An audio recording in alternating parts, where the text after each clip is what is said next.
Waiter અને server job interview માટે કેનેડાના બ્રેમ્પટનમાં રેસ્ટોરન્ટની બહાર કતારમાં ઊભેલા ભારતના વિદ્યાર્થીઓની લાંબી લાઈનો દર્શાવ્યા બાદ બહુવિધ વાયરલ વીડિયોએ ચિંતા ફેલાવી છે. સોશિયલ મીડિયા પર બહોળા પ્રમાણમાં શેર કરાયેલા ફૂટેજમાં કથિત રીતે આશરે 3000 થી 5500 વિદ્યાર્થીઓ આ હોદ્દા પર તકની રાહ જોતા દર્શાવવામાં આવ્યા છે, જે કેનેડામાં આંતરરાષ્ટ્રીય વિદ્યાર્થીઓ માટે નોકરીની તકો અંગે પ્રશ્નો ઊભા કરે છે. મેગ અપડેટ્સ દ્વારા પોસ્ટ કરાયેલા વિડીયોમાં કેપ્શન હતું, કેનેડામાંથી 3000 વિદ્યાર્થીઓ, મોટેભાગે ભારતીય, વેઇટર અને નોકરની નોકરીઓ માટે બ્રામ્પટનમાં એક નવી રેસ્ટોરન્ટ ખોલવા માટે લાઇનમાં ઊભેલા ડરામણા દ્રશ્યો. ટ્રુડોના કેનેડામાં મોટા પાયે બેરોજગારી.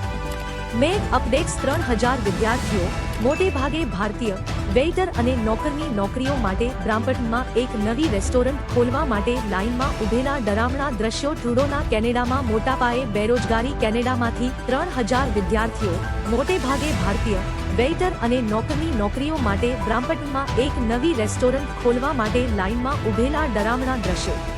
ટ્રુડોના કેનેડામાં વ્યાપક બેરોજગારી. કેટલાક વપરાશકર્તાઓએ આર્થિક પરિસ્થિતિ અંગે ચિંતા વ્યક્ત કરી ચેતવણી આપી કે વિદેશમાં જવાનો હવે શ્રેષ્ઠ સમય નથી, ખાસ કરીને મંદીના ભય સાથે. એક યુઝરે ટિપ્પણી કરી, લોકોએ સમજવાની જરૂર છે કે મંદી ઉપરથી આગળ વધી રહી છે. આ વિદેશ જવાનો યોગ્ય સમય નથી. અન્યોએ વિદ્યાર્થીઓનો બચાવ કર્યો, તે હાઇલાઇટ કરીને કે રેસ્ટોરન્ટમાં પાર્ટ ટાઈમ કામ કરવું એ ઘણા આંતરરાષ્ટ્રીય વિદ્યાર્થીઓ માટે સામાન્ય પ્રથા છે, કારણ કે તેઓ અભ્યાસ કરતી વખતે પોતાને આર્થિક રીતે ટેકો આપવાનો પ્રયાસ કરે છે. એક યુઝરે લખ્યું પ્રમાણિક કહું તો જો તેઓ વિદ્યાર્થી છે અને હજુ પણ અભ્યાસ કરી રહ્યા છે તો રેસ્ટોરન્ટમાં કામ કરવું એ કદાચ પોતાનું ભરણ-પોષણ કરવા માટે પાર્ટ ટાઈમ જોબ તેને બેરોજગારી ન કહેવાય. બીજાએ ધ્યાન દોર્યું, આ પાર્ટ ટાઈમ જોબ જેવું લાગે છે. પશ્ચિમમાં આ એક સંસ્કૃતિ છે જ્યાં વિદ્યાર્થીઓ આવી નોકરીઓ લે છે.